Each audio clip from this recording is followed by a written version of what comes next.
Les plusieurs prochains épisodes traiteront des quelques jours que j'ai passés dans la capitale du Pérou, Lima. Mon verdict, incroyable expérience, mais j'ai comme l'impression qu'il n'y avait pas grand chose de typiquement péruvien là-dedans.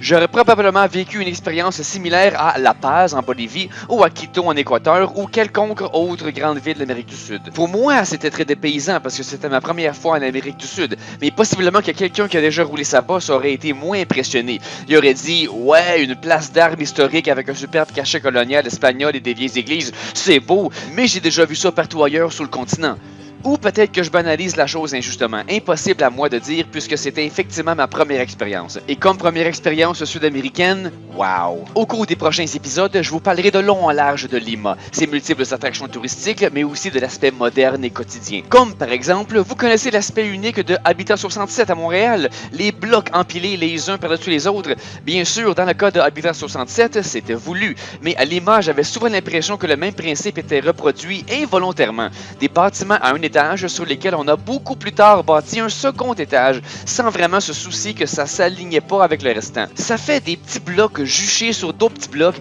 et pourquoi s'imaginer que ça va s'arrêter là? Il y aura peut-être de plus en plus d'étages dans le futur. Vous allez vous sentir chez vous au Pérou, chers amis canadiens, surtout dans un gros centre urbain comme Lima. Pourquoi? Parce que le drapeau rappelle dangereusement le drapeau canadien. Les proportions sont pas identiques, au lieu d'une grosse feuille d'érable, ils ont le sceau péruvien, mais quand on regarde distraitement, on s'y méprendrait. Le pattern rouge et blanc est partout. Pire encore, plusieurs drapeaux n'ont pas le sceau central du tout. J'ai demandé ce que ça voulait dire. C'est une question d'éthique là-bas. Les édifices gouvernementaux affichent le drapeau complet et les particuliers et les commerces, eux, affichent le drapeau avec la barre blanche vide. C'est pas une loi, c'est juste une règle non écrite que plusieurs suivent. Vous savez quoi d'autre va vous sembler familier à Lima si vous êtes Canadien? La Banque Scotia. C'est tout à fait vrai. Ils ont acquis des parts de plusieurs autres banques en Amérique du Sud, comme en Colombie, en Uruguay et effectivement au Pérou. Fait divers sur les noms de rues. J'ai trouvé une rue Polvo Azules, Bleu Poudre, une autre rue au nom de quelque chose qui est presque Enrico Palazzo. Les fans de Naked Gun comprendront la référence. Attention, Lima est une ville où les rues changent de nom rapidement et souvent. J'étais assis sur un banc de la rue Piura quand je me suis relevé 5 minutes plus tard, elle s'appelait la rue Chiclayo.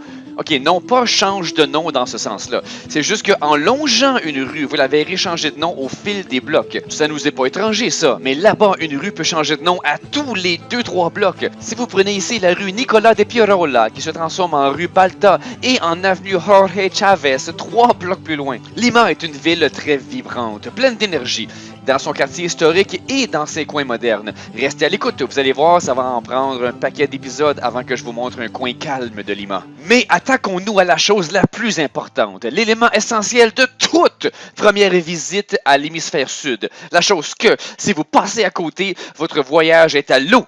Je parle bien sûr de la toilette. Est-ce vrai que ça tourne dans la direction opposée? La première chose que j'ai faite en arrivant à mon auberge, caméra dans la salle de bain, main fébrile sur la chasse d'eau, l'autre sur ma caméra, et...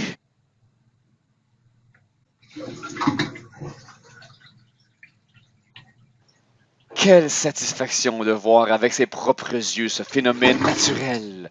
Bon, éventuellement, dans cette série, on va parler du Machu Picchu, mais je me disais qu'il fallait commencer par la vraie merveille du monde. Merci de votre écoute. J'apprécie énormément vos commentaires, vos abonnements, vos likes, mais de loin, la méthode la plus efficace pour m'encourager est de devenir supporter sur Patreon. Vous m'aiderez alors à travailler sur ces capsules à temps plein et ainsi les produire dans des délais bien plus brefs.